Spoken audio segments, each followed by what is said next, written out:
5 రోజులు. అవును.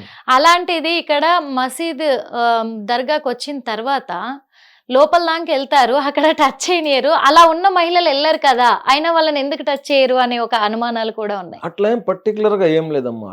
మొత్తం అక్కడ ఏం లేదు. చాలా చోట్ల ఏమంటే వస్తారు. ఇప్పుడు మన నెల్లూరులో బారాషి దర్గా ఉంది, అది రొట్టెల పండగ ఉంది, రొట్టెల పండగ చేస్తారు.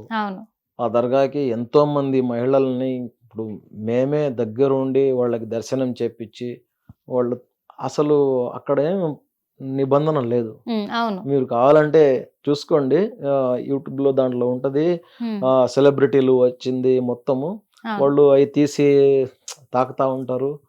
పర్టికులర్ గా ఇప్పుడు కశ్మూర్ లో కూడా చూసాం మనం, కశ్మూర్ లో కూడా దర్గా ఉంది, అక్కడికి ఎంతో మంది వస్తూ ఉంటారు. కశ్మూర్ లో అంటే మీకు ఆ హైట్ ఎక్కువ ఉంటది, తాకే అవకాశం ఉండదు. ప్రత్యేకంగా పోయేసి తాకే అంటే అక్కడ ప్రత్యేకత ఏంటి? సంవత్సరం పెరుగుతూ ఉంటదంట. అసలు అక్కడ దర్గాలో ఏంటి అసలు స్పెషల్? అక్కడ ఏంటి ప్రత్యేకంగా అక్కడ పెరిగేది అది అంతా కాదమ్మా, చెప్పుకుంటా ఉంటారు. ప్రత్యేకంగా ఆడ పెరిగేది ఏముండదు. మామూలుగానే అది గంధం పూస్తారు సంవత్సరానికి ఒకసారి. గంధం పూసినప్పుడు మళ్ళీ నెక్స్ట్ ఇయర్ కి అది తీరు ప్యూర్ చందనం ఉంటది కదా, ఆ చందనం అట్నే ఆ లేయర్ అట్టే ఉంటది. ఆ లేయర్ ఏమంటే మా చిన్నప్పుడు ఏమంటే ఈ హైట్ ఉండింది, ఇప్పుడు ఏమంటే దాదాపు 40 ఏళ్ళకి పెరిగిపోయింది. ఆ చందనము అది కలుపుతారు కదా, అది ఇంగ్రీడియంట్స్ కలిపి ప్యూర్ ఏదైతే ఉంటాయో దాన్ని ఏమంటే అది పూస్తారనమాట. పూసినప్పుడు ఏమంటే ఒక లేయర్ పెరిగి ఆ విధంగా పెరగచ్చు. కానీ అదేం అది మహిమ కాదు, దాని అంటతికి అదే పైకి లేసేది. చాలా మంది ఆడ చెప్తూ ఉంటారు, ఎందుకంటే విన్నాం కూడా. లేదు, దేవుడి మహిమ ఇక్కడ, అల్లా మహిమ, అందుకే ఆయన సంవత్సరం పెరుగుతూ ఉంటాడు అని చెప్పేసి, ఆ మట్టిని కూడా కిందికెళ్ళి తీసి ఇస్తున్నాము అని చెప్పేసి. ఏమీ లేదమ్మా. ఎవరైతే సమాధి అయ్యారో వారు జీవితంలో మళ్ళీ జీవించే విధంగా చేసినటువంటి పుణ్యకార్యాలు, ఆ వాళ్ళు చేసినటువంటి సేవలు, దాన్ని గుర్తించుకొని తరతరాలు వాళ్ళకి గౌరవిస్తూ ఆ యొక్క దర్గా కట్టి వాళ్లకు ఉర్సులు అంతా చేస్తూ అక్కడికి పోయినప్పుడు అక్కడ ప్రార్థన చేయాల్సింది మాత్రము సృష్టికర్తకే, దేవుడికే మొక్కాల. రూపం లేని దేవుడికే మొక్కాల. ప్రార్థన కూడా ఆయనకే చేయాలా. అయితే ఇది ముఖ్యంగా ఏమంటే ఈ డిజైనే అసలు సూఫీజం డిజైనే. ఇందాక మీరు చెప్పినట్టు హిందూ ముస్లిం భాయ్ భాయ్ అనే ఒక డిజైన్ అన్నమాట. ఈ రోజుటికి కూడా మన యాదవ కమ్యూనిటీకి సంబంధించిన వాళ్ళ ఇంటి నుంచే ప్రతి ఏటా చందనము ఆ ఉర్సు మహోత్సవం పోద్ది కశ్మూర్ లో. మరి ఇప్పుడు ముస్లింలు ఉంటారు, వాళ్ళు కీలక పాత్ర, దాంట్లో కీలక పాత్ర వాళ్లే. మొత్తం వాళ్ళ ఇంటి నుంచే బయలుదేరాల. అది ఆయన బతికి ఉన్నప్పటి నుంచి వాళ్ళకి ఆయనకి అంత మంచి సంబంధాలు ఉన్నాయి. వాళ్ళ వంశమే ఈ రోజుటికి కూడా వాళ్ళ ఇంటి నుంచే బయలుదేరుతుంది. అదే విధంగా గుల్బర్గాలో ఉండే దర్గాకి కూడా మొట్టమొదటి పైకి ఎక్కేది ఒక హిందూ సోదరుడు. నిజంగా మీరు చెప్పే సిమిలారిటీస్ అన్ని కూడా ఎలా ఉన్నాయంటే, హిందువులు ఎలా జరుపుకుంటారో హిందువుల పండుగని, అలాగే ముస్లింల పద్ధతులు ఆచారాలు కూడా అలాగే ఉన్నాయి. దగ్గరగా సిమిలారిటీస్ అన్ని అలాగే ఉన్నాయి. అయినప్పటికీ కూడా మరి ఎందుకు ముస్లింలు కూడా, ఇప్పుడు నేను అడుగుతున్నాను, ఓపెన్గానే మిమ్మల్ని అడుగుతున్నాను, ఇంత దగ్గరగా ఉన్నప్పుడు, ఇంత భక్తి ఉన్నప్పుడు, సృష్టికర్త అని తెలిసినప్పుడు ఎందుకు ఒక మూగ జీవాలను బలి తీసుకుంటున్నట్లు? దీని మీద నేను సగంలో ఆపేసే టాపిక్, అందుకే పూర్తి చేయాలనుకుంటున్నా. ఎందుకు ఈ గోవధన కానీ, ఇటు ఎద్దులని అన్నారు, ఆవు వేరు ఎద్దు వేరు అని కూడా అన్నారు. మేమేమో 2 ఒకటే అనుకొని పూజ చేసుకుంటూ ఉంటాము. ఇప్పుడు ఎద్దు అంటే నందీశ్వరుడు, అంటే శివుడి వాహనము. ఇటు చూడబోతే మరి ఎందుకు ముస్లింలు అంత కసాయితనంగా అలా బలి తీసుకుంటూ ఉంటారు? దాన్నే వ్యాపారంగా కూడా పెట్టుకున్నారు.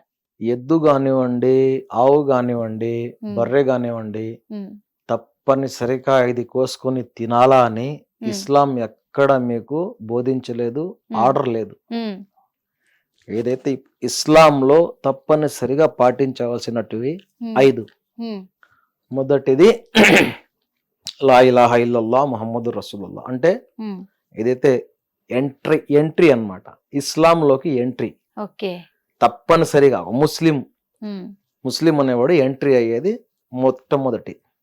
రెండోది ఏమంటే నమాజ్ అంటే ప్రార్థన, ఉమ్, దేవుడికి ప్రార్థన చేయడం తప్పనిసరి. ఎట్టి పరిస్థితుల్లో మీకు ఆరోగ్యం బాగలేకపోయినా, మీరు ప్రయాణంలో ఉన్నా, ఎక్కడ కూడా దీనికి మీకు మాఫ్ లేదు, ఉమ్, ఎక్కడ కూడా దీనికి మాఫ్లే. లేదు.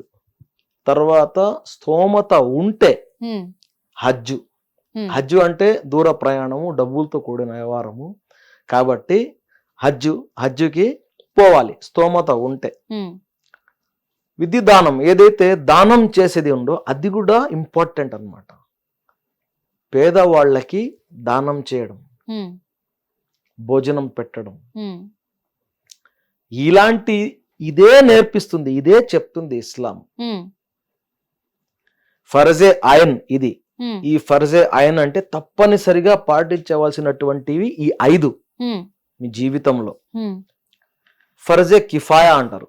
ఉమ్, ఫర్జే కిఫాయా అంటే తల్లిదండ్రులని బాధ్యతగా చూసుకోవడం, ఉమ్, వాళ్ళ సేవలు చేయడం, ఉమ్, భార్య హక్కులు ఇవ్వడం, ఉమ్, బిడ్డల్ని సరైన మార్గంలో పెంచడం, ఉమ్, చుట్టుపక్కన ఇరుగు పొరుగు వారు ఉమ్, బాధతో ఉంటే వాళ్ళని ఓదార్చడం. ఉమ్, నీ పొరుగువాడు ఆకలితో ఉంటే నువ్వు గాని భోజనం చేస్తే ఉమ్, అది నువ్వు ముస్లిమే కాదు. కాదు. ఇలాంటి ఇది కూడా తప్పనిసరి. ఉమ్, ఇందులోనే చాలా ఉన్నాయి. ఒక వ్యక్తి, ఒక ముస్లిం చనిపోతే ఉమ్, తప్పనిసరిగా నువ్వు అతనికి అంత్యక్రియల్లో పాల్గొనాలి. వాడు ఎవడో కూడా తెలిసి ఉండదు. ఉమ్, ఒక ముస్లిం మోడల్లో కానీ శవం పోతుంటే నేను కూడా కారు దిగేసి తొందరగా పోసి 4 అడుగులు. ఇది అంతా మానవత్వంతో కూడినటువంటి పనులు అన్నమాట ఇస్లాంలో. ఉమ్, ఇప్పుడు శవంని ఖచ్చితంగా మోయాల్సిందే అని చెప్పి ఎందుకు చెప్తున్నారు అంటే, కొంతమందిలో హిట్ టీవీ యాప్, ఇందులో short news, live news, entertainment shows, movies, digital magazines తో పాటు మీ జిల్లా వార్తలను కూడా ఫ్రీగా చూడొచ్చు. ఇంకెందుకు ఆలస్యం, వెంటనే హిట్ టీవీ యాప్ ని డౌన్లోడ్ చేసుకుని ఫ్రీగా ఎంటర్టైన్మెంట్ పొందండి. Hit TV app. Hit TV app. Please download Hit TV app. Hit TV app ని ఫ్రీగా డౌన్లోడ్ చేసుకొని ఎంజాయ్ చేయండి. మీకు నచ్చిన ఎంటర్టైన్మెంట్ కోసం హిట్ టీవీ యాప్ ని ఫ్రీగా డౌన్లోడ్ చేసుకుని ఎంజాయ్ చేయండి. హిట్ టీవీ యాప్ని డౌన్లోడ్ చేసుకుని ఆస్వాదించండి, ఆశీర్వదించండి. ఇంతమంది సెలబ్రిటీలు హిట్ టీవీ యాప్ ని డౌన్లోడ్ చేసుకోండి అని చెప్తున్నారంటే ఎంత మంచి యాప్ ఆలోచించండి. అమెరికా అమెరికా అమెరికా అమెరికాలో చదవాలనుకునే వాళ్ళకి విశ్వసనీయమైన పేరు మన శౌర్య consultancy. UK Law 1 Year Masters. UK Law 1 Year Masters. 2 years work permit up to 5 years visa. Contact Saurya Consultancy. Contact 89851 89851.